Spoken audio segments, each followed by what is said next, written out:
南非是全世界性侵犯罪率最高的国家。那现在南非有位女医生发明了一种会咬人的女用安全套，只要发生性侵行为，这保险套就会紧紧咬住男性的下体，越挣扎咬得越紧，让色狼痛不欲生。那在世界杯期间，正在免费发放3万个提供使用。南非女医生艾勒斯发明了一种有牙齿的女用安全套，外形像卫生棉条，保险套内缘是一排排锯齿状的倒钩，只要强行进入，男性生殖器就会立刻被勾住死锁，色狼越挣扎，倒钩只会越咬越深，痛不欲生。到时候一定得要找医生才能够取下，堪称是性侵犯的克星。南非是全世界性侵犯率最高的国家。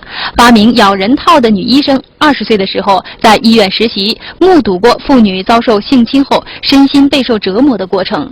受害者告诉她，如果当时下面长牙齿就好了。为了帮助遭性侵的妇女，女医生不惜卖房子作为研究经费。40年后，咬人的保险套终于问世。世界杯期间将免费发送3万个给妇女试用，未来上市将以每个2美金的价格出售。